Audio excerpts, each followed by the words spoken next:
Annette, hvad er det ved kunst, som du godt kan lide? Ja, godt spørgsmål. For mig er det vigtigste jo min hverdag, og det er jo mit liv.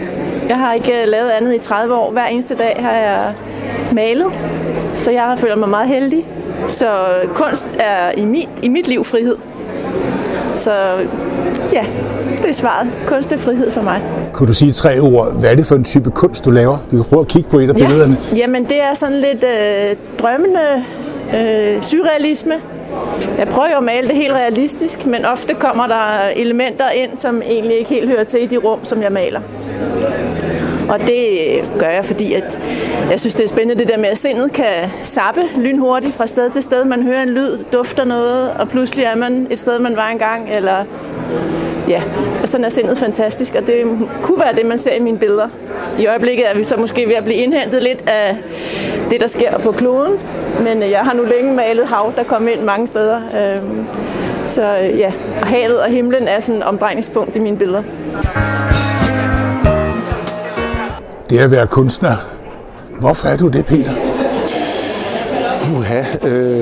Jeg har været tegner siden jeg var 12 år eller sådan noget, hvor jeg tegnede for Ontologisk Forenings blade og for alt muligt mærkeligt, Svækmøllen og den slags mystiske ting. Og så har jeg spillet musik, så det har altid ligget i mig og har lyst til at på en eller anden måde arbejde med udtryk. Ikke?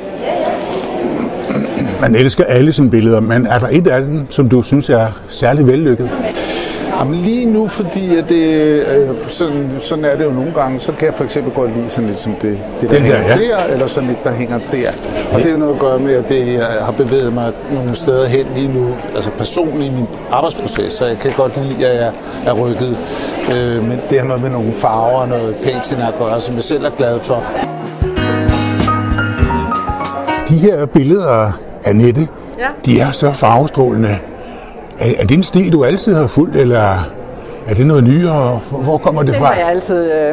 Jeg har altid arbejdet med farver. Det er det, jeg gør i. Altså, jeg elsker måden med farverne at arbejde sammen på, også i nye kombinationer, som man måske ikke lige har tænkt. Så jeg bruger rigtig meget de der tilfældigheder, der opstår i, hvor man nærmest bare lukker øjnene og gør noget, og så opstår der noget, som man ikke sådan, på forhånd havde tænkt, at det her det skal gå sammen. Og, ja. Er der et af de her billeder, du er særlig glad for? Man er jo glad for alle, men er der et, som du tænker, wow, den er særlig? Jamen nej, jeg arbejder på dem, indtil jeg er glad for dem. Så der skal ikke være noget, jeg ikke... Du er glad for nej, det, ja, det er jeg faktisk. Sådan menneskeligt. Hvad får du ud af at lave kunst?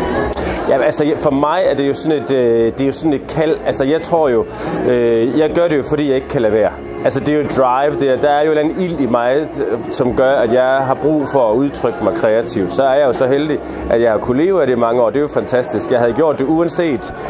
Men jeg tror, det er den der skabertrang og ønsket om at finde et rum, hvor man er fri, og hvor man er uden for tid og sted. Og nogen læser, nogen mediterer, nogen går tur ved stranden, og jeg maler.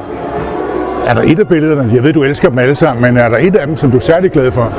Ja, altså der er et herovre, som jeg synes er fedt, og det er det her, som er min livstrapper, som jeg kalder det, hvor der er forskellige steps in life, ting vi skal betræde. Nogle trin er glatte, nogle er smalle, nogle glider man på, og nogle går man let henover. Sådan er livet, og så står menneskerne, personerne, familien på toppen og har klaret skæret.